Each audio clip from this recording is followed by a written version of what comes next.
trovadores, quiero invitarles a este nuevo proyecto Trovit Cuentos y Leyendas, en el cual les traeremos una variedad de contenido para todas las edades, leyendas y cuentos de todo el mundo. Así que suscríbete al canal y activa la campanita de notificaciones. Te la estaré dejando en el comentario fijado y en la descripción de este video. Ayúdame a llegar a los primeros 100 suscriptores, que pronto estaremos subiendo contenido. Tren al infierno. Según cuenta la leyenda, dos atracadores se dieron a la fuga con su botín. Fueron encontrados rápidamente por la policía, que los persiguió duramente por las calles. Viéndose sin vía de escape, se bajaron del coche y entraron por una de las bocas del metro, perseguidos a su vez por la policía. Iban corriendo y esquivando a la gente que por allí transitaba, pero siendo una hora tan tardía, no había tan gran afluencia de público. Los policías intentaron parar la huida de los ladrones y comenzaron a dispararles, devolviendo a los delincuentes los disparos. Una bala se alojó en el centro de la frente de un policía, cayendo fulminado en el suelo con el cuerpo totalmente inerte. Los demás policías buscaron refugio tras unas columnas y los ladrones aprovecharon que acababa de parar un tren y se subieron a bordo. Al entrar, miraron el vagón en el que solo había dos pasajeros, un mendigo sucio con una chaqueta que tenía una capucha, la cual llevaba puesta de forma que no dejaba que vieran su rostro, pero por su posición parecía estar durmiendo. Después de una buena borrachera, el otro hombre tenía un traje y pinta de ser abogado o un ejecutivo importante. Creyéndose seguros dentro del vagón, comenzaron a planear su fuga. Suponían que la policía los estaría esperando para detenerlos en la siguiente estación. El plan era bajar rápidamente del tren y adentrarse en los túneles, y ya desde ahí buscar una salida al exterior. Llegaron a la parada, pero para su sorpresa, el tren, en vez de detenerse, aumentó considerablemente la velocidad. Miraban por la ventanilla y era como si la gente que había afuera no se percatase de que un tren estaba pasando a gran velocidad. En ese momento, la luz empezó a parpadear y a perder intensidad. Muy asustados, fueron a buscar la manivela de parada de emergencia, pero había desaparecido y todas las puertas estaban selladas. Era imposible salir de aquel vagón. Las paredes del vagón comenzaron a teñirse de sangre y los asientos, que eran de plástico, empezaron a derretirse. Iban notando cómo el tren se desplazaba hacia abajo y entonces llegaron a una estación. El tren paró. No podían imaginarse lo que estaban viendo. Al fondo había una cámara de tortura y estaban despellejando a un hombre vivo. El mendigo se puso de pie, se quitó la capucha y pudieron ver unos ojos amarillos y una cara roja que los aterrorizó. Cogió al hombre trajeado y lo lanzó fuera del vagón, diciéndole que por haber sido un estafador, allí estaba su parada. Unas sombras se levantaron del suelo, cogiendo al estafador y llevándolo a un foso lleno de gusanos, los cuales se dispusieron a comérselo por dentro. Estos gusanos te devorarán, como tú lo has hecho, lucrándote del trabajo y del dinero de los demás para vivir rodeado de lujo. Miró a los ladrones y les dijo: vosotros no tenéis tanta suerte, vuestro destino está más abajo. Al día siguiente, se anunció en los periódicos la muerte de un policía y dos atracadores muertos a balazos a pocos metros del tren en el que se pretendían escapar. La muerte de la fábrica. Señor Chemo San Juan, quiero contarle acerca de esta foto que tomé en el patio de mi trabajo, donde quedó confirmado aquello que era el tema en la fábrica donde trabajé, y de no ser por esta evidencia, no lo creería. Resulta que hace como 4 años, mi transporte llegaba a las 2 a.m. para llevarme a la zona industrial en un pequeño poblado del Estado de México, y esa noche, lo primero que hice fue acudir al baño. Estaba oscuro y un frío se sentía horrendo que nos calaba los huesos. Miramos mi compañera y yo a una chica parada a un lado de los lavamanos, con un triste semblante.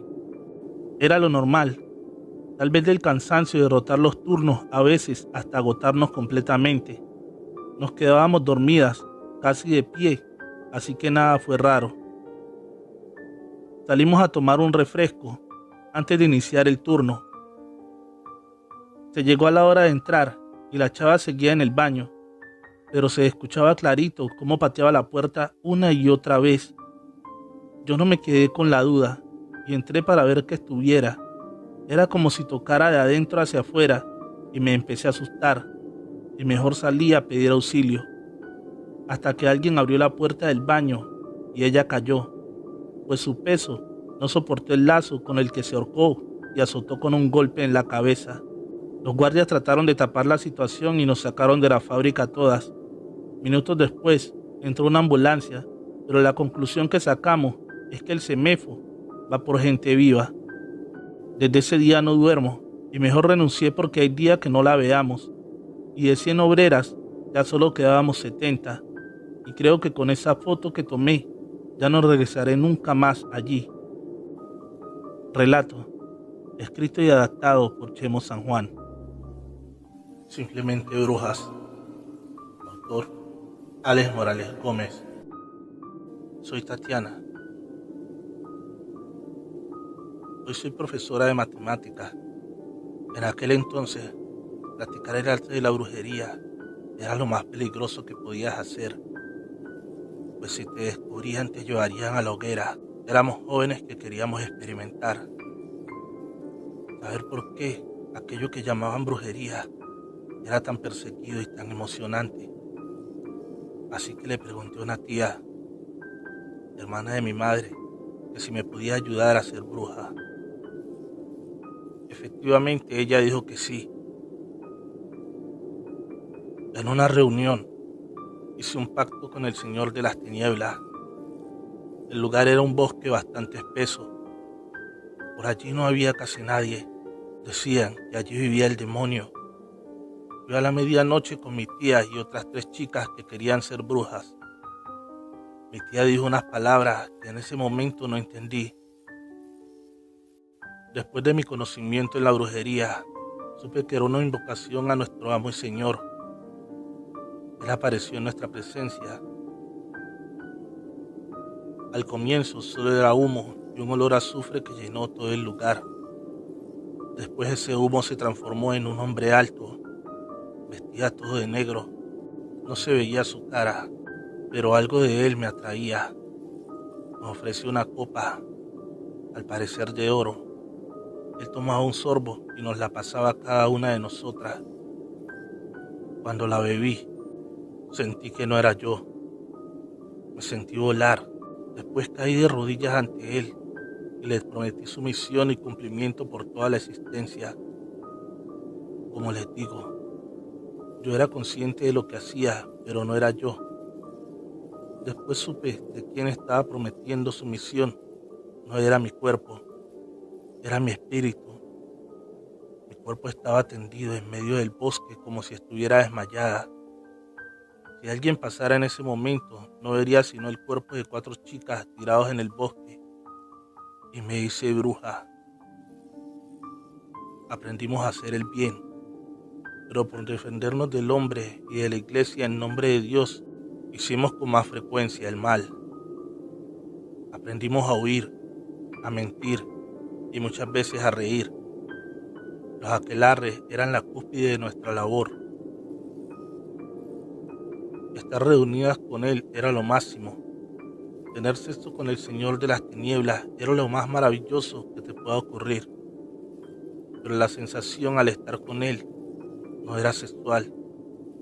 Era una sensación de libertad, de sentirse dueña del mundo, de saber que estábamos por encima de los demás o podíamos hacer algo, lo que quisiéramos.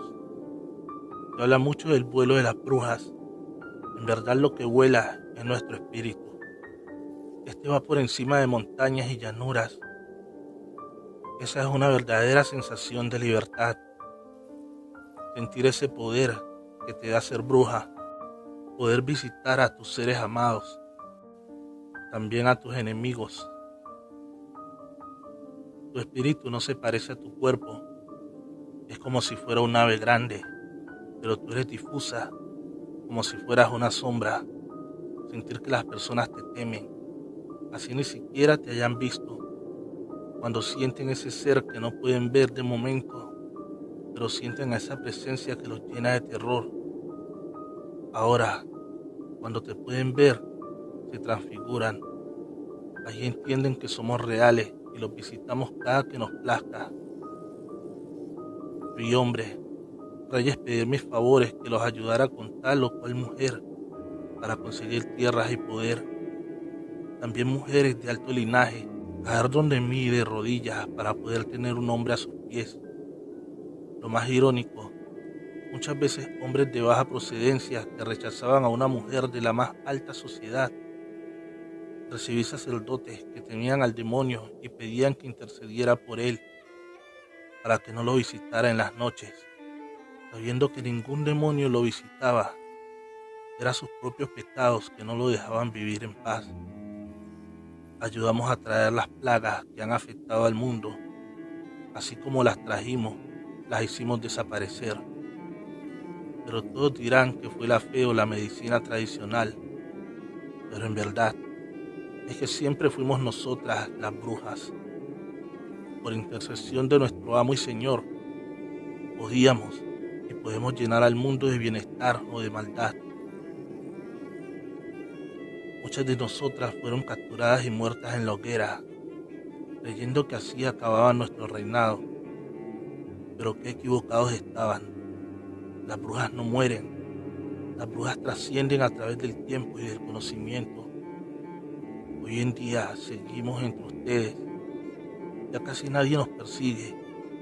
Podemos hacer lo que queramos a nuestro gusto.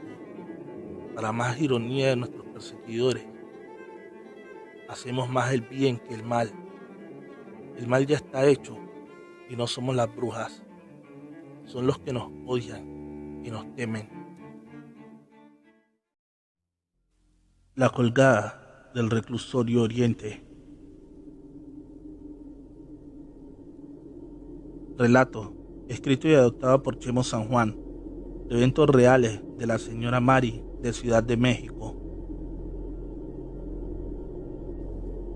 Dios mío, concédeme el perdón y busca eterna paz a mi alma que vaga en el limbo. Yo no quise hacerlo. El odio y el dolor de este engaño me llevó a asesinarlos, sin saber que allí morirían mis propios hijos.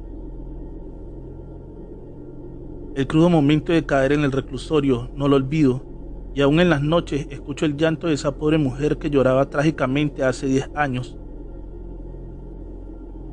Justo cuando me ingresaron a la cárcel y me tocó compartir celda con 6 mujeres, de donde 2 dormían en camas de piedra, yo amontonada en el piso, la verdad lloraba a diario por mi triste situación, y esa primer noche alguien más también lo hacía, pero de una forma que te desgarraba la piel. Fue cuando me asomé desde el fondo del pasillo y vi una celda que fue modificada como capilla con una virgen y santos, y a un lado de la capilla otra celda que era ocupada como depósito de cosas, y yo me preguntaba por qué no la usábamos para dormir apretadas. En ese justo momento de allí se asomó una joven y bella mujer por unos segundos para perderse en su interior. Yo no cuestioné nada y me fui a dormir después de que esa mujer se callara y dejara de llorar.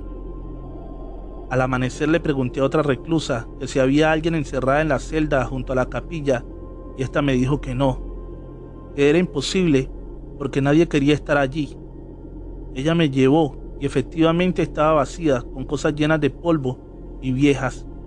Ya no le di importancia y continué mi encierro, pero a la noche siguiente, justo a las 2 de la madrugada, comenzó de nuevo el desgarrador llanto, el cual exclamaba: perdónenme, por favor, hijos, yo no los quise hacer. Ahora sí, este llanto despertó a la mayoría de las presas, y allí estábamos, las cuales comenzaron a rezar, y yo no entendía qué pasaba. A mi tercer día, trajeron a una señora que había cometido un delito, y era sumamente agresiva, y le inyectaron un tranquilizante, y como no había espacio con nosotras, las custodias del reclusorio se dijeron: si la metemos en la celda sola, total estará esta noche en lo que se calma y mañana la sacamos a otro lado, y allí la metieron. Ni cuenta se dará de nada y amanecerá rápido, dijeron. Resulta que a nosotras nos ponían a dormir temprano a eso de las 9 de la noche, y justo a las 9:30 de la noche, esta mujer empezó a gritar y decía fuertemente: ¿qué quieres de mí? Déjame en paz. Mejor vuelve a morir ahorcada, si eso es lo que quieres. Deja de estarme molestando. Ya déjame. No me interesa tu vida. Esto lo gritaba con pura grosería. La escuchamos todas y no sabíamos con quién hablaba. Para eso le hablamos a las custodias para decirles que su nueva interna estaba con alguien peleando, y cuando ellas llegaron nos dijeron: ustedes también están locas, allí solo está ella y nadie más, y se marcharon riéndose. Esto fue toda la noche. Se callaba un rato y después volvía a pelear con su amiga imaginaria y gritaba: déjenme salir, ya no quiero estar aquí. ¿Y acaso no la ven? Está allí y me mira con un odio. Tengo miedo, pero las custodias ni caso le hacían. Se volvió a calmar y justo a las 2 de la madrugada escuchamos llorar a esa mujer, la que se lamentaba: perdónenme, hijos, yo no sabía que estaban allí, lo siento mucho. Y de nueva cuenta, esa cosa lanzaba su lastimero llanto que nos despertó a todas, pero las policías no nos hacían caso. Y otra vez la nueva interna gritaba: ya se va a ahorcar, ayúdenme, ya me quiero ir, tengo miedo. En ese justo momento, todas las llaves de la regadera se botaron y comenzaron a dejar escapar el agua. Se prendieron las luces y las custodias nos ordenaron pararnos, pues el agua estaba inundando las celdas, y se olvidaron de la interna del fondo, que en ese momento estaba peleándose con alguien, o eso parecía. Ya se ahorcó, y yo les dije, no pude evitarlo. Esa cosa no me dejó detenerla. Era algo malo que la acompañaba a ella y me lastimó. Cuando la sacaron, ella estaba en un baño de sangre, toda rasguñada y arañada completamente. Ah, te lastimaste tú sola, le dijeron las custodias, y ella respondió: fue ella la que se ahorcó. Cuando la quise detener, ella me lastimó, y de su odio rompió las llaves de los baños, pero no está sola. Hay algo malo con ella que la alimenta de odio. Por Dios, déjenme salir, esa cosa me matará. Esa noche, todas temblamos de miedo, pues no nos creían de lo que escuchamos, y ya nadie durmió. Nos pusieron a secar todo el agua y acabamos de madrugada. Al amanecer, una interna que lleva décadas allí nos dijo: todo lo que comentó esa señora que consideran loca es verdad. En esa celda hace 2 años se ahorcó su ocupante, una joven mujer, pues el remordimiento de lo que hizo la obligó a eso, y créanme, ella allí lo está pagando, vagando eternamente. Ella descubrió a su marido en casa de su amante, y entró y los asesinó a sangre fría junto con los hijos pequeños del amante, sin imaginar que ese día el esposo infiel se llevó a su aventura a sus propios hijos, que murieron en el interior de esa casa. Después de que ella la quemó y al darse cuenta de su atroz acto, se entregó a la policía y la condenaron a cadena perpetua. Pero poco le duró el gusto. Hoy se cumplen los 2 primeros años de que se ahorcó. Después de eso que pasó, hicimos una misa y le rezábamos a Dios por su alma noche a noche, pero de nada sirvió. Ella seguía penando, y gracias a Dios, después de casi 2 meses, quedé en libertad, y por fin pude descansar de ese miedo de la ahorcada, la que vaga suplicando perdón y espera en Dios algún día encuentre la paz por el resto de los años. Recuerda suscribirte al canal y activar la campanita de notificaciones. ¿Quieres apoyarme? Dale like y comparte este video con un amigo. El caballo del diablo. Relato escrito y adaptado por Chemo San Juan, de eventos reales del estado de Hidalgo, inspirado en el corrido del trío musical Dinastía Hidalguense. El diablo es muy mentiroso y traicionero, además de vengativo. La historia que aquí relato es de un hombre que con el innombrable hizo pasarse de vivo. Don Juanito, a pesar de ser muy humilde, era ambicioso. Renegaba de su pobreza, pero cierto día, una diabólica idea se le metió a la cabeza, y esta era de ofrecerle su alma al diablo a cambio de riquezas. Cansado de trabajar el campo y de que éste no diera ganancias, a veces ni para comer tenía, don Juanito López, un humilde campesino de la Sierra Huasteca del estado de Hidalgo, México, de un pueblito conocido como El Infierno, allá entre las montañas, donde termina el aire y comienzan las barrancas, donde era difícil conseguir trabajo, y más con la edad de este señor, de más de 50 años, que también estaba enfermo. Comió un día y al siguiente, para engañar al hambre, solo tomaba café. Su situación era terrible, sin hijos, esposa y sin familia. Prácticamente estaba solo a su suerte, esperando la muerte por su triste situación. Sobrevivir en esas condiciones inhumanas era la muerte, y no faltaría mucho para que a él le llegara su hora. Siempre salía a caminar al monte, cerro o bosques, como buscando una salida a su pobreza, pues había escuchado hablar del innombrable, el también conocido compadre, amo y dueño de la noche, y señor de los bosques, el mismísimo diablo, que todo lo podía. Él ya había perdido su fe en Dios, pues le quitaba día a día más de lo poco que tenía. Estaba desesperado y lo comenzó a invocar, desde ese día ofreciéndole su alma, a cambio de ser feliz un poco en la vida y de algunos lujos y riquezas, pero no recibía respuesta alguna de ningún tipo. Este pobre hombre no sabía que ya estaba firmando un pacto con el diablo, con Lucifugo Rofocale. Esa misma noche, poco antes de las 12, llegó a su choza un caballo color negro, más oscuro que la noche, pero este venía solitario, no traía jinete. Él lo recibió, le dio de comer y agua. Después se fue a dormir pensando entregarlo a su dueño al amanecer, pero en esos días nadie lo reclamó, y como si su suerte cambiara, él decidió quedárselo. 3 días después, un extraño jinete vestido de charro se le apareció en sus sueños diciéndole que lo corriera en la feria del pueblo, pero el pobre Juanito le corregía argumentando que no tenía nada de dinero para entrar a la apuesta, y el extraño charro le exclamó: ofrece al caballo como pago si pierdes. Este pobre campesino, en menos de un mes, increíblemente se hizo millonario sin saber que aquel caballo era un regalo del diablo. Tuvo dinero y mujeres, que eso era lo que él deseaba, y su suerte duró justamente 666 días, sin saber que poco a poco su final se le acercaba, pues tenía un pacto con el diablo y la hora casi llegaba. A pocos meses de cumplir 2 años de fortuna y suerte, del diablo quiso burlarse, pues estaba en la cima con dinero y una buena vida. Ya no le entregaría su alma a este, y recurrió a pedir ayuda a la parroquia de San Bartolo, Tutotepec, pero el cura, al oír esto, las puertas les cerró. Se fue a otra iglesia y pensó en bautizarse de nuevo, sin saber que en el camino con el diablo iba a cruzarse antes de llegar a la iglesia.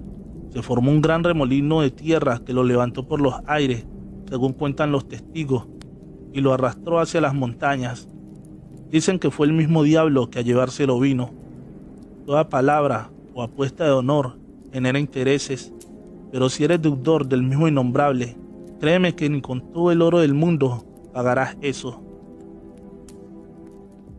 La Dama de Negro, leyenda de Hidalgo, paraíso de leyendas. En la descripción, el link de su página. En el año 1951, en la carretera Pachuca y Real Montes se empezaron a reportar las apariciones de una misteriosa mujer, cuya principal característica es su delgadez y su vestimenta completamente negra como la noche. Esta dama no tiene hora ni día específico para aparecer. Solo se sabe que se presenta en las noches donde no hay luna o no se deja ver la luna, así como las noches donde hay neblina. En las noches se observa a la mujer deambular muy cerca de la estatua del ingeniero J.J. Clifford, persona que murió en un terrible accidente, y en su honor los mineros de la Purísima Mineral de Monte mandaron a construir un monumento. En este lugar, la mujer le hace señas a los carros para que se detengan. Los conductores que se detienen afirman que la mujer les pide el favor de llevarla al Panteón Inglés. Al llegar al Camposanto, la mujer les pide que la esperen. Acto seguido ella baja del auto y atraviesa las rejas del cementerio, por lo que los conductores huyen asustados.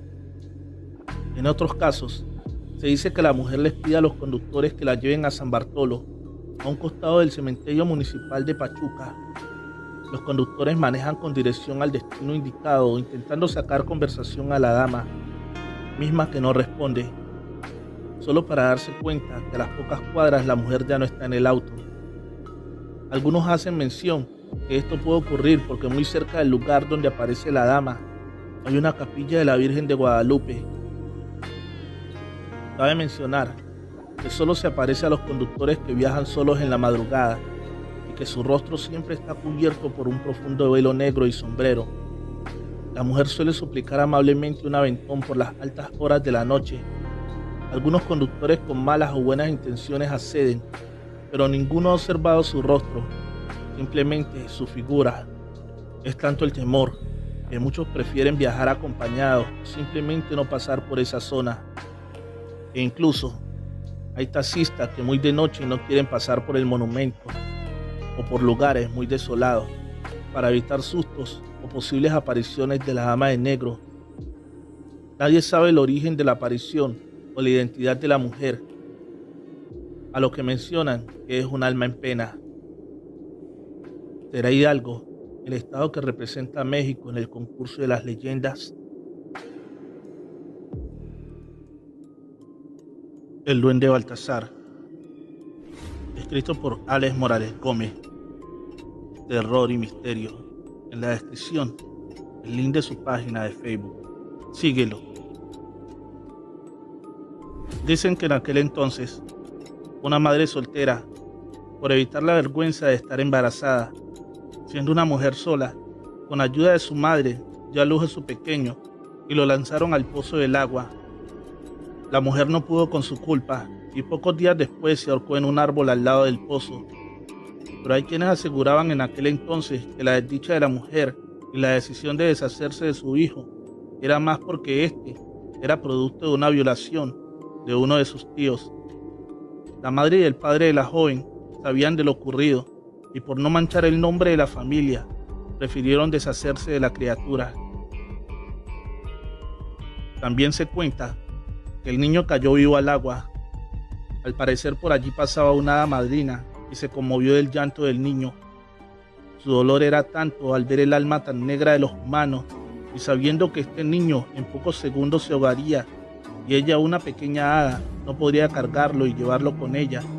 Así que para liberarlo de la muerte, le concedió ser un duende y así ser inmortal como ella. Le dio por nombre Baltasar. El niño convertido en duende subió por el lazo con el que se lanza el balde para sacar agua. El hada le pidió irse a vivir con ella al bosque. Ambos se perdieron en la maleza, pero aunque duende, aún sigue con esa alma de niño. Sigue volviendo al pozo a buscar a su madre. Así que muchas mujeres que van en busca de agua lo escuchan cuando les pregunta: ¿eres tú mi madre? Hay muchas que aseguran haberlo visto. Es como un anciano, pero tan pequeño como un niño. Cuando las mira a la cara se le ve sonriente, pero en sus ojos hay un brillo de tristeza por no encontrar a esa madre que se deshizo de él. En los contornos del pozo, en las casas aledañas del mismo, se pierden muchos juguetes y pequeñas herramientas. Algunos aparecen, otros se quedan perdidos para siempre, aunque es incómodo perder algunas cosas, así sean de poco valor. Las personas saben de antemano que es el duende Baltasar, que es bastante travieso.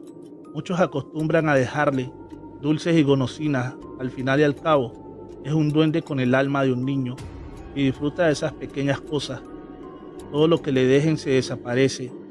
Los botones son sus preferidos y si son de colores vivos, les gustan aún más. Los hombres nunca han logrado verlo, solo se deja ver de niños y mujeres. Para estas últimas siempre les pregunta: ¿eres tú mi madre?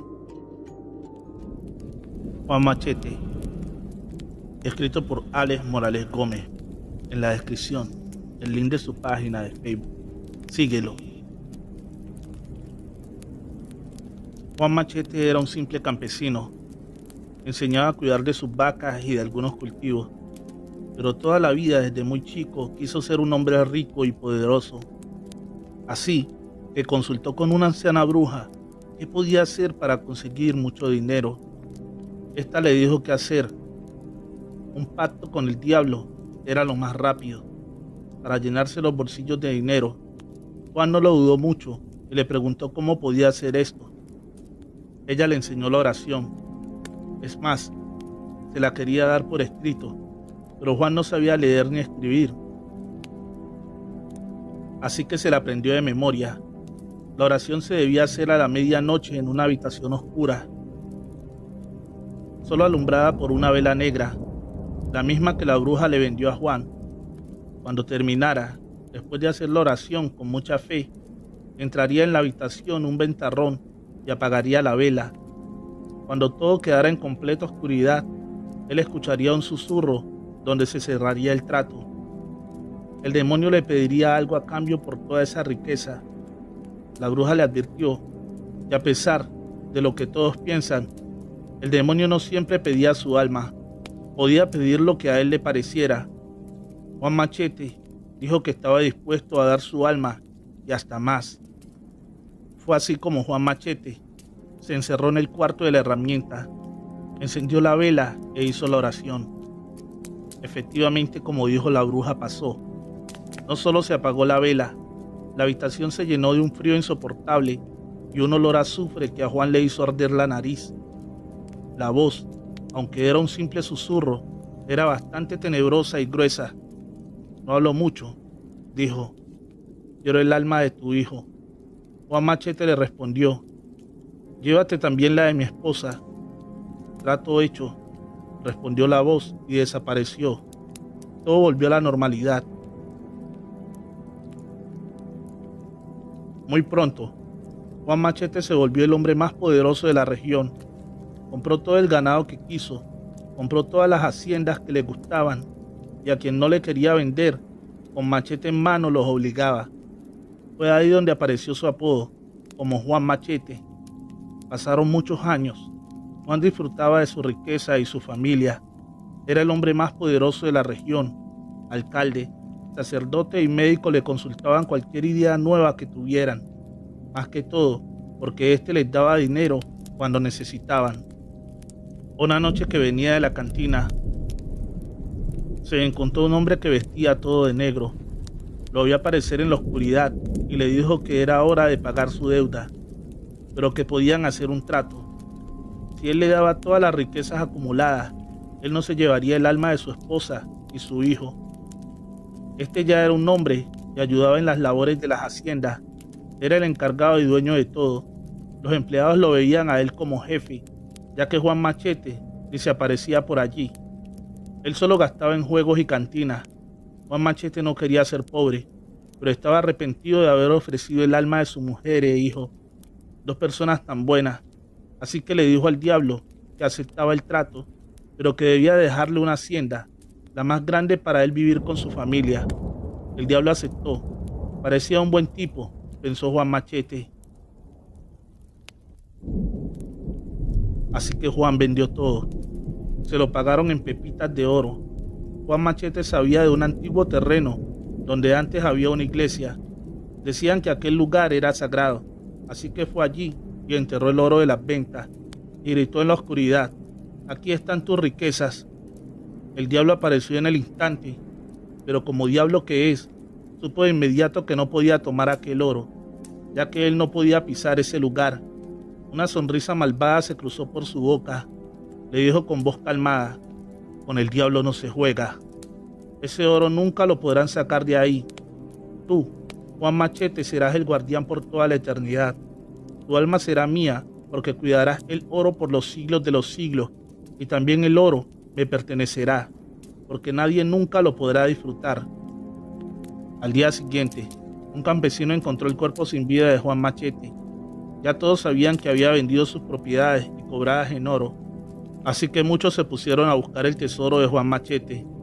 Muchos de estos aseguran que dieron con el lugar, pero a la hora de ir a cavar, se les aparece Juan con machete en mano y los hace huir.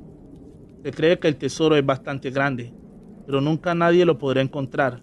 El mismo Juan Machete lo cuida por toda la eternidad. El manicomio endemoniado. escrito por Alex Morales Gómez. En la descripción, el link de su página de Facebook. Síguelo. Andrea, con tan solo 18 años de vida, empezó a padecer lo que los médicos diagnosticaron como esquizofrenia paranoide. Todo empezó cuando ella y otros jóvenes de su edad fueron a la playa y, según un juego que era muy popular en la época, invocaron a uno o más demonios. Claro que la joven nunca le dijo esto a sus padres, no porque ellos se lo reprocharían, más que todo porque ella había ido a aquella playa sin la autorización de ellos. La chica aseguraba ver demonios y ser atacada muchas veces por ellos, y en verdad, la chica parecía con morados en los brazos y las piernas, muchas veces también arañones en varias partes del cuerpo, incluida la espalda en puntos donde no podría ser ella. Los padres de la misma, como familia adinerada que era, consultaron a los mejores especialistas. Estos le hicieron una serie de exámenes y tratamientos, pero la joven no mejoraba. Por el contrario, cada día era peor. Veía, escuchaba y era atacada por aquellos demonios que ella decía ver. La joven aseguraba que donde ella estuviera, irían ellos y nunca la abandonarían, ni después de muerta, aseguraba. Así que los psiquiatras, al ver que era imposible curarla, le pidieron a sus padres llevarla a una clínica de reposo o manicomio. Así la podrían tener en observación a cada momento y así sabrían qué tratamiento seguir. Así lo hicieron, pero la chica seguía peor. A cada momento del día gritaba que esos demonios no la dejaban en paz. Pedía ayuda a gritos. Ningún medicamento la calmaba, solo pastillas para dormir, pero estas eran peor, porque así estuviera completamente dormida, siempre que se despertaba estaba llena de arañones y moretones. Era imposible que ella se los hiciera, ya que la droga que le daban para dormir era bastante fuerte, como para dormir a un búfalo, diría una vez un enfermero. Andrea huyó de la clínica, o al menos eso fue lo que le dijeron a los padres de la misma. Estos, con su influencia y dinero, trataron de saber a ciencia cierta qué había pasado con su hija, pero nada pudieron descubrir. La versión que había huido era la más creíble, pero la realidad era otra. Andrea se volvió agresiva y con una fuerza incontrolable. Se decía que entre 6 hombres no eran capaces de contenerla. Ya no hablaba como ella, su voz era gruesa y demoníaca. Una noche derribó la puerta y agredió al enfermero de guardia. Este dio la alarma y todos los enfermeros disponibles acudieron en su ayuda, pero fue imposible controlar a Andrea. Fue tanta la fuerza que usaron con esta que la mataron asfixiada. El director de la clínica sabía que si esto salía de allí, la clínica perdería todo prestigio y él podía ir a la cárcel como responsable de la clínica. Así que decidió, con 8 enfermeros que participaron en la muerte, enterrarla en un sótano que había en la clínica para guardar cosas viejas. Levantaron el piso y la enterraron. Los mismos enfermeros se encargaron de poner un piso nuevo y así cubrir su crimen. Pero allí no acabó todo. Los demás enfermeros, muchos de ellos que nunca manifestaron ver nada, aseguraban que allí habían demonios y los atacaban. En las mañanas muchos de ellos amanecían golpeados o arañados. Los médicos y enfermeros no sabían qué estaba pasando. Los familiares de los pacientes empezaron a quejarse que sus familiares estaban siendo maltratados. Cuando el subsecretario de salud de la ciudad le preguntó al director por estas anomalías, el director no tuvo más remedio que decir que en la clínica habían demonios. Aunque el subsecretario no creyó en esa locura, decidió trasladar la clínica a otro lugar de la ciudad. Pensó que tal vez allí podría ser una clínica cardiovascular, la misma que prometió cuando llegó a aquel cargo, y la cual le daría la alcaldía de la ciudad en las próximas votaciones, que era su gran objetivo. Si lograba hacer real aquel proyecto, ganaría la alcaldía, estaba seguro. La clínica de reposo no volvió a tener ningún problema con sus pacientes, pero en la antigua clínica no se pudo llevar a cabo ninguna obra, ya que muchos obreros abandonaban el lugar, asegurando que allí vivía el demonio. En pocos meses la obra y la clínica fue abandonada. Por las noches dicen que se escuchan bufidos como los de un animal. Todos aseguran que allí vive el demonio. Ni siquiera los habitantes de la calle se atreven a entrar a dormir allí. Todos le temen porque saben que allí hay cosas que no son de este mundo. Andrea pudo ser la víctima de estos demonios y de juegos que no se deben jugar, pero también es la guardiana que aquellos demonios no salgan de allí, porque ellos estarán donde esté su cuerpo. Muñeco diabólico, escrito por Alex Morales Gómez. En la descripción, el link de su página. Síguelo. Llegó al antiguo pueblo un ventrílocuo. Era el disfrute de todos. Por unas monedas, el hombre hacía que su muñeco hablara una infinidad de palabras y chistes un poco subidos de tono. Nunca antes había visto uno tan real. Era tan así que nadie podía creer que fuera aquel hombre el que hablaba. Todos aseguraban que era el muñeco, o así lo querían creer. Se hizo muy famoso su espectáculo, así que llegadas las horas de la noche, todos se arremolinaban al lado de un viejo farol en un parque, con unos cuantos árboles. Allí se daba el mejor espectáculo para el pueblo, pero una noche cualquiera, el muñeco cambió su repertorio. Su cuento consistía en decir que tal o cual persona del público tenía un pequeño secreto. Por ejemplo, al lechero le decía que agregaba agua a la leche para que le rindiera más. Todos se desgañitaban de risa. Al leñador le decía que vendía varias veces la misma carga de leña. La vendía en un lugar y después él mismo la robaba y la vendía en otro. A algunos hombres y mujeres les decía que eran infieles y hacía mucho les decía sus pequeños y grandes pecados. Al principio las personas tomaron todo aquello en broma y se reían de buena gana, pero fueron entendiendo que todo lo que decía era verdad, no era una broma, era la realidad. Así que muchos dejaron de reír, pero otros querían saber lo que ocultaban sus vecinos. Se volvió un espectáculo morboso. Querían que el muñeco o el ventrílocuo sacara a relucir aquellas infidencias que tenía la población. El ventrílocuo cada día desenmascaraba más secretos y también recibía más dinero, porque aquellos que acudían al espectáculo pensaban que entre más dinero diera, más secretos revelaría. Esta historia llegó a oídos del alcalde que llevaba más de 20 años en el mandato. No se sabía el cómo, pero siempre ganaba. Era el hombre más rico y poderoso, dueño de las mejores tierras y el mejor ganado. Así que al saber lo que hacía el ventrílocuo por medio del muñeco, envió a hacerle una visita. Después que terminara el espectáculo revelador de secretos, dos tipos llegaron con mazos en manos. La orden era hacerlo confesar de dónde sacaba la información que daba en su espectáculo, pero el hombre aseguró que él nada tenía que ver. Todo eso eran cosas del muñeco. Aseguraba que él no hablaba, era en realidad el muñeco. Los dos verdugos no le creyeron ni una palabra. Lo golpearon para que dijera la verdad, pero él nunca cambió la versión. Fueron tantos los golpes que al final murió. Acostumbrados a esas cosas, se rieron de buena gana. Dijeron en son de burla: "Este no aguanta unos cariñitos". Se cree que cogieron el muñeco y se fueron donde su jefe a contar lo ocurrido, pero no lograron llegar a la razón. Los encontraron en un callejón apuñalados, con una nota pegada en su pecho, donde decía: "Estos mataron al ventrílocuo".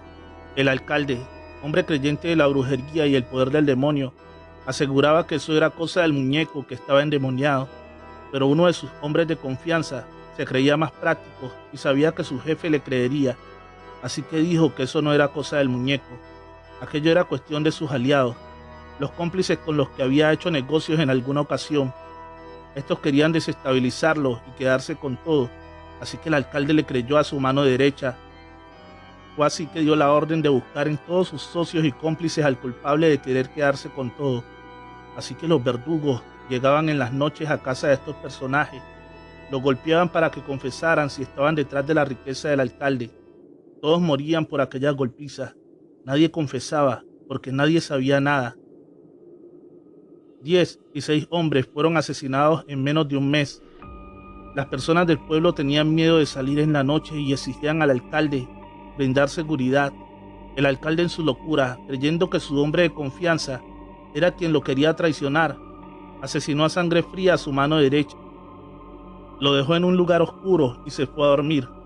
Fue la única noche que durmió bien en ese último mes, pero al día siguiente encontraron el cadáver del hombre con una nota que decía: Me mató el alcalde porque sabía sus verdades y trampas. La policía no arrestó al alcalde. Aquello no podía servir como prueba. Pero el alcalde, sabiéndose culpable, enloqueció. En uno de esos arranques de locura, entregó todo lo que tenía a quien lo quisiera recibir. En pocos días quedó en la ruina. Su esposa lo abandonó, llevándose el único hijo que tenían. El alcalde deambula por la calle, vive de la caridad de las personas. Muchas veces deben vestirlo porque va en medio del invierno o el verano desnudo. Hay ocasiones que dice que esto se lo hizo el muñeco. Años después, alguien dijo en el pueblo que en el pueblo contiguo había llegado un ventrílocuo con un muñeco que decía las verdades, los pecados de las personas. Escrito y adaptado por Alex Morales Gómez. En la descripción, el link de su página. Síguelo. Probadores, gracias por ser parte de esta familia. Recuerden que pueden apoyarnos dejando un like o un comentario. Eso ayudará a que YouTube muestre a más gente este video. Manda pendiente. Trabajo en una farmacia que generalmente cierra un poco tarde, pero ese día en especial tuve que cerrar más tarde de lo normal. Así que mientras metía unas pequeñas bancas y unos letreros que se encontraban afuera, pude percatarme del ambiente bastante turbio que se podía sentir. El cielo sin estrellas hacía que la oscuridad fuera aterradora. Algo que me llamó mucho la atención fue ver cómo de la nada comenzó a pasar bastante gente balbuceando, algo que no lograba comprender. Y lo más extraño es que es una zona poco transitada, y más a esas horas. Pude notar cómo esa gente caminaba sin rumbo fijo, y pude ver cómo se perdían entre la oscuridad, y solo quedaban los ecos de murmullos que se suponían eran rezos. Estaban por poner los candados del negocio, cuando un hombre se acerca a mí y me dice en tono burlesco: «Se te hizo un poco tarde, amigo». Cuando volteo hacia atrás, pude verlo con esa sonrisa perversa que dejaba ver unos afilados dientes. Cerré de inmediato y corrí hacia el bulevar, y te juro que podía escuchar cómo corría detrás de mí. Sentí que me desmayaría, pero por fortuna, en ese momento pasó el autobús y pude llegar a mi casa. Toda la noche tuve un sinfín de pesadillas. Soñaba con aquel hombre que me hablaba y pedía que lo ayudara, y con toda la gente que apareció de la nada. Pero justo cuando me iban a decir que necesitaban, me despertaba. A la mañana siguiente, traté de que mi jornada laboral fuera de lo más normal. Cuando entró una señora de edad avanzada y me preguntó si me sentía bien. Ella me inspiró algo de confianza, así que decidí contarle lo acontecido la noche anterior. Ella me escuchaba con atención, y cuando terminé, ella, bastante preocupada, me contó que antes de que en ese lugar fuera una farmacia, un joven había muerto. Nadie sabe exactamente cómo fue que murió, pero de lo que todos estaban seguros es que era un devoto de la Santa Muerte, y lamentablemente había hecho una promesa que no pudo cumplir. Y dicen que vaga cada cierto tiempo tratando de poder cumplir aquella manda que le prometió. Con el pasar de los días, varias gente que se ha acercado a mí preguntándome acerca de mi experiencia, y todos coincidimos con la descripción de aquel aterrador hombre. No sé si las demás personas que vi también tengan una deuda pendiente con la santa y hagan igual que aquel hombre buscando cumplirla, o solo están ahí para atormentar a todos aquellos que se logren topar con ella. Así que desde ese día trato de cerrar temprano para evitar volverme a topar con ellas. Y si se preguntan si las pesadillas siguen, solo cuando la noche se torna más oscura, el aullido de los perros retumba por las calles al escuchar las almas que andan en pena. Manuelito, escrito por Anaís Veloz. Historias macabras para no dormir. Me gustaría contarte mi experiencia muy personal de lo que me sucedió hace un par de años. Aclaro que respeto y admiro el trabajo de varios de mis colegas. Hace un par de años fui reportero de espectáculos, pero al pasar de los años me cansé de los berrinches, groserías y malos tratos de las pseudocelebridades. Y digo pseudo porque por lo general, los que apenas van despegando en sus carreras son los que peor nos tratan. La gota que derramó el vaso fue cuando una cantante conocida me aventó el café en la cara. Gracias a Dios no estaba muy caliente. Lo que a mí me lastimó fue la humillación pública. Por tal razón, decidí prepararme lo mejor posible, esperando una oportunidad para cambiar de rumbo. Y fue casi a los 6 meses del incidente cuando me pidieron que fuera a cubrir una nota bastante fuerte.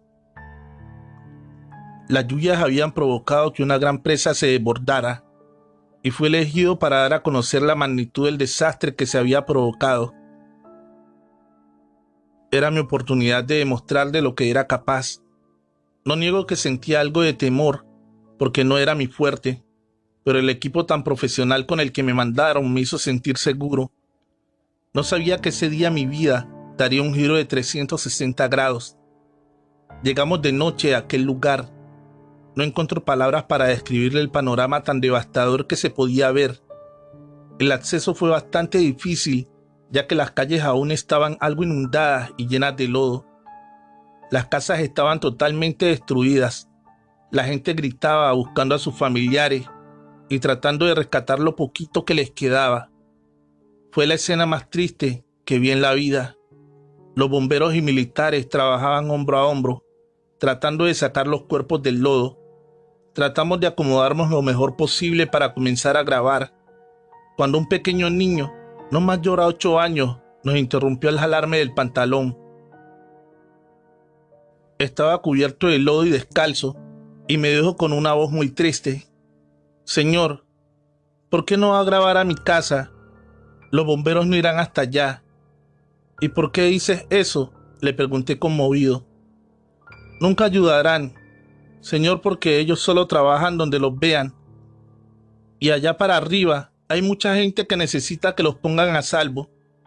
Si ustedes nos graban, nos ayudarán y así podremos estar tranquilos». Hablé con mi equipo y ellos aceptaron de inmediato.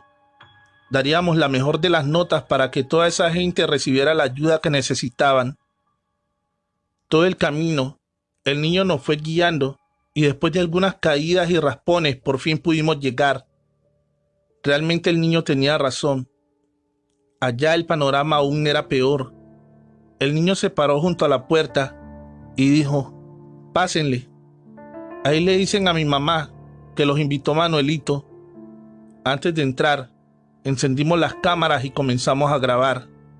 5, 4, 3, 2, 1. Muy buenas noches, estimada audiencia.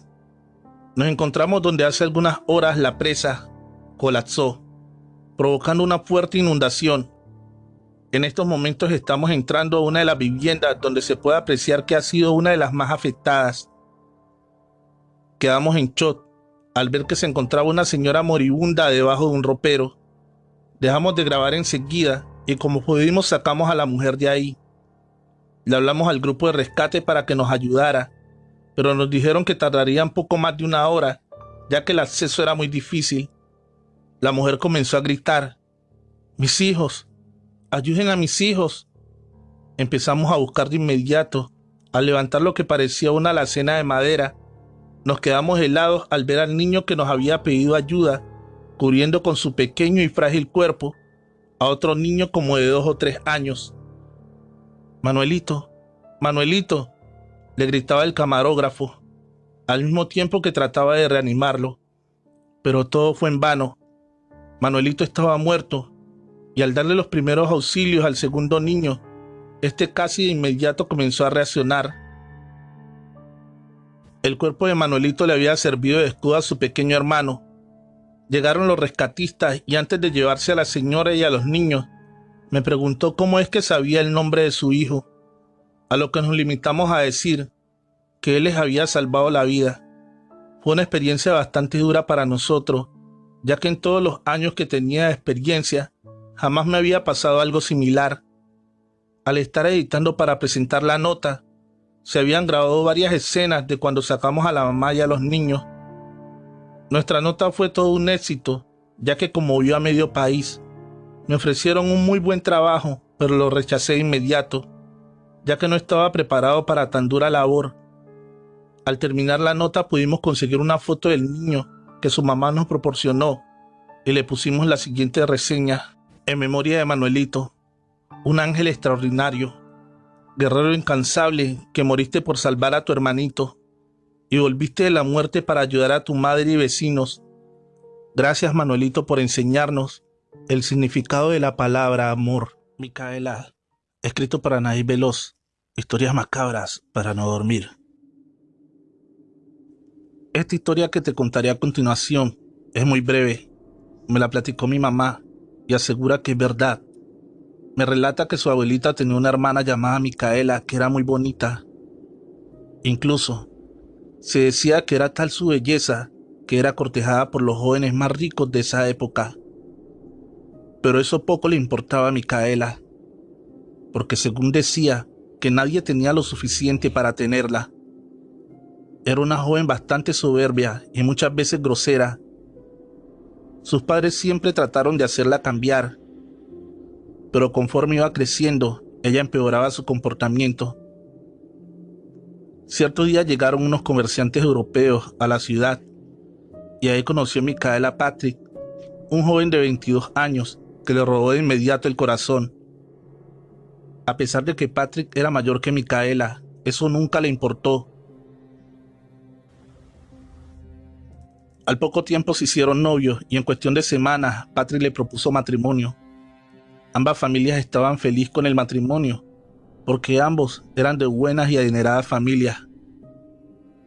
La ceremonia se llevaría a cabo el 2 de noviembre a las 7 de la noche en la catedral. Se cuidaron todos los detalles para que la boda fuera la mejor de todos los tiempos. Pero antes de prepararse para tan magnífico evento, Micaela tuvo que acompañar a sus padres a dejar flores, como cada año a sus abuelos y tíos al panteón. Esa era una tradición que celebraban desde hacía ya 10 años. Al llegar al cementerio, Micaela se encontró un cráneo casi al entrar, y en lugar de pasar por un lado, ella lo pateó con tanta fuerza que al ver esa acción su madre se enfadó y la obligó a ir por el cráneo y ponerlo donde lo había encontrado, porque según decían, que era de muy mala suerte mover huesos u objetos que se encontraban tirados en el panteón. Ella regresó pateándolo nuevamente y diciendo: «Te invito a mi boda. Espero no falte, porque será la mejor boda de la ciudad». «Micaela, por Dios, muchacha, respeta a los muertos», le decía a su madre enfurecida. «Tranquila, mamá, solo lo estaba invitando a mi boda. Sería un placer que contara con su distinguida presencia», lo decía mientras no paraba de reír. Su madre la jaló del brazo y comenzó a caminar a la par de ella. «No entiendo por qué te enojas, mamá. Son solo huesos», le decía molesta. «Sí, Micaela, huesos que un día fueron personas, así que deberías aprender a respetar». Después de dejar las flores, comenzaron a hacer oración por el eterno descanso de sus almas y se sentaron alrededor de las tumbas para recordar historias que habían vivido con los ahora difuntos. Cuando Micaela voltea de repente al escuchar murmullos cerca y se da cuenta de que había unas personas que llevaban un gran ramo de rosas rojas que pusieron sobre una tumba, Micaela quedó encantada con tales flores y después de esperar a que se fueran a toda prisa se acercó a cortar 4 rosas que escondió entre sus ropas para evitar que su madre las viera. Estaba por guardar la última cuando la madre le gritó que se hacía tarde para la boda. Estaban terminando de arreglar a Micaela cuando ésta le pide que le coloque en el cabello una de las rosas que minutos atrás había robado de la tumba. Realmente aquella rosa le dio el toque perfecto. Se veía más hermosa aún. Listos todos se fueron para la iglesia. Todo el mundo quedó asombrado ante su belleza. Caminaba hacia el altar cuando hubo algo que le llamó bastante la atención. En primera fila estaba un hombre bastante extraño, ya que su piel era demasiado pálida y tenía unas ojeras bastante pronunciadas. Se veía muy elegante, solo que su traje estaba bastante cubierto de polvo. Al lado de él se encontraba una mujer de igual aspecto. Supuso que eran familia por la tonalidad de piel y creyó que eran amigos de Patrick, su ahora esposo. No le dio mucha importancia a eso. Cuando salieron de misa, la gente comenzó a amontonarse para felicitar a los recién casados. y al acercarse el tipo y la mujer a abrazarla, pudo sentir su cuerpo bastante frío. Estaba por preguntarles quiénes eran cuando de repente los perdió de vista. Ya en el salón estaba la fiesta en pleno apogeo. Cuando anuncian que se llevaría a cabo el famosísimo baile del billete, ahí fue donde la primera que se acercó a Micaela fue la mujer. Y cuando comenzaron a bailar, esta le dijo que tenía mucha pena de preguntarle lo siguiente: disculpa, no quiero sonar grosera, pero ¿me ayudarías a recordar de dónde nos conocemos? ¿O si eres amiga de Patrick?, preguntó Micaela. No soy amiga de Patrick, y nos conocimos hoy. Supuse que me recordarías, le dijo la mujer, en un tono bastante frío. Debes de estarme confundiendo porque hoy no platiqué con nadie que no fuera de mi familia. Quizás nos vimos otro día y yo te invité a mi boda. No, claro que fue hoy. Cuando robaste de mi tumba esa flor que traes en el cabello, le dijo sonriendo a aquella mujer. Micaela sintió desmayarse al escuchar tales palabras. El hombre extraño la tomó entre sus frías y huesudas manos y le dijo: aquí estoy, como me lo pediste, dijo mirándola fijamente a los ojos. No sé de qué me habla, respondió Micaela tratando de reponerse del primer susto. Dijiste que sería tu invitado de honor, y aquí me tienes. Dicho esto, Micaela palideció de inmediato y se desvaneció entre sus brazos. Este comenzó a elevarse y seguía bailando con ella como si hubiera una pista en el aire. Al ver esto, los invitados comenzaron a gritar y a rezar. Al ver a Micaela bailando en el viento, a varios metros de altura, después de unos minutos, este la dejó caer al piso y él desapareció en un instante. Se dice que Micaela murió de un infarto cuando bailaba por los aires con aquel extraño sujeto. Otras tantas dice que lo que la mató fue la caída tan brusca que tuvo.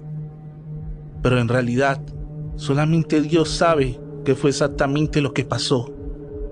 Saquen sus conclusiones y díganme, ¿qué es lo que piensan?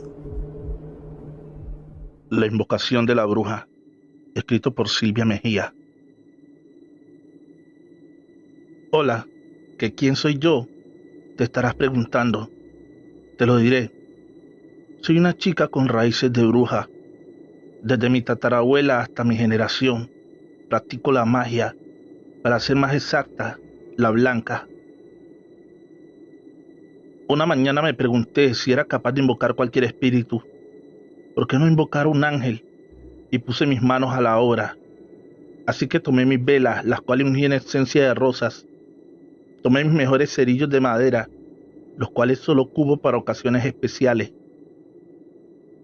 Agua de lluvia, mezclada con la más dulce y fresca agua de río, cargada con la energía de la luna llena, la miel más pura que tuviese a mi alcance, pues sé que ellos son como niños inocentes y dulces. Eso fue lo que me dijo mi amasita, mi bisabuela.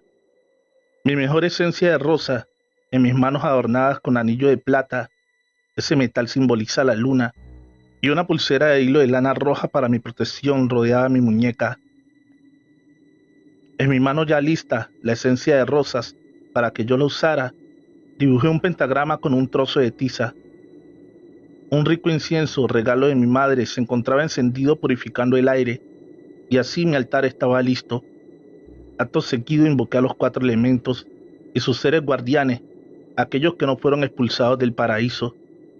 Me posé tranquila frente al altar, elevé mis brazos, estiré mis manos, cerré mis ojos y empecé la invocación. Tierra mi cuerpo, agua mi sangre, fuego mi corazón, aire de vida es quien llena mis pulmones. Y así el portal se abrió. Lo llamé dulcemente en oración y él se hizo presente. Estaba frente a mí. Inmediatamente mi entorno se invadió un aroma tan fresco y dulce jamás sentido por mi persona. Me observó y le observé unos hermosos ojos violeta, el marrón de su cabello y un porte altivo me dejaba en una pieza. mas no sorprendida, sino maravillada por la presencia de semejante ser tan majestuoso. Me dijo: ¿en qué te puedo ayudar? Pues he respondido a tu llamado, así que tú dirás. Le contesté: al tenerte aquí frente a mí ya me has ayudado resolviendo mis dudas, pues lo que yo quería saber, ahora lo sé.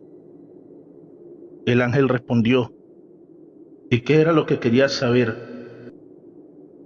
Solo aclara mis dudas, que si yo llamara a uno de ustedes, ustedes acudirían a mi llamado. Siempre hemos acudido a los llamados de aquellos que nos llaman con fe y creen en nosotros. Y me les quedé viendo y dije: muchas gracias, eso es todo lo que necesitaba. Te agradezco mucho. Es momento de que regreses en paz al plano donde habitas. Disculpa si ocasioné alguna molestia. A lo cual pude sentir que el ambiente se puso tenso, pues un escalofrío me recorrió desde la nuca hasta donde termina mi espalda baja. Acto seguido mi piel se puso de gallina y pude notar la desesperación real del ángel, la cual me transmitía hasta el pecho, haciendo palpitar más aprisa mi corazón. Cuando me pedía protección con desesperación: por favor, no cierres el portal, te lo suplico, no permitas que yo regrese, prometo cuidarte y protegerte, permíteme quedarme contigo. Le pregunté: ¿por qué no querría regresar? Y él respondió: no te lo puedo decir, solo no permitas que regrese, permíteme quedarme contigo. Nosotros no tenemos libre albedrío, nosotros solo fuimos creados para obedecer. Entre otras cosas pensé: una bruja con mi poder, con un ángel a mi servicio, realmente no tenía mucho que pensar, pues sentía una gran ventaja. Trovadores, hemos llegado al final de este episodio. En el comentario fijado y la descripción estaré dejando el link del video Mandato de Brujas, volumen 8. Escúchalo. Gracias a nuestra querida suscriptora Silvia Mejía por este relato. Paraíso de Leyendas. La Cañada de las Vírgenes. La leyenda nació en Huarapán. Se dice que había un estanque enclavado en la Sierra Madre Occidental, cuyas aguas cristalinas reflejaban una pureza y transparencia que se podían observar con claridad los peces dorados que ahí vivían. Pero el estanque estaba maldito por los espíritus de mujeres que esperaban a los hombres se sumergieran para ahogarlos. La leyenda tiene su origen en épocas prehispánicas. Los mexicas realizaban sacrificios en ese lugar a sus ídolos. Se seleccionaba a las mujeres más hermosas y vírgenes para acostarlas sobre 3 grandes piedras a orillas de la cañada para poder extraer su corazón y cuya sangre alimentaría a sus deidades. Son aquellas almas de todas esas mujeres las que quedaron atrapadas, ya que sus cuerpos eran arrojados a las aguas. En 1795 llegó a Huarapán un trabajador de la corona española de nombre Carlos de la Bastida. Él tenía la misión de averiguar si en la zona estaban cultivando tabaco, ya que esta planta era ilegal ante las leyes españolas. Él junto a su hijo y su guardia recorrieron la zona, pero no encontraron nada. Al llegar, cerca de la montaña encontraron la cañada, así que Carlos, su hijo Ignacio y su expedición decidieron tomar un rato libre y nadar un poco en las tentadoras aguas. Nadie lo dudó 2 veces y se aventaron a las aguas, aunque los primeros en nadar fueron Carlos e Ignacio. No pasó mucho tiempo cuando decenas de manos arrastraron al fondo a Carlos y su hijo, hasta que los hundieron. Se dice que las mujeres le ofrecieron un trato: sacrificar a los 3 acompañantes sacando sus corazones en el mismo lugar donde ellas fueron sacrificadas. Si cumplían, ambos podrían irse. Sin más remedio, entre los 2 sometieron a los soldados y les sacaron el corazón, arrojando sus cuerpos en las aguas a manera de sacrificio.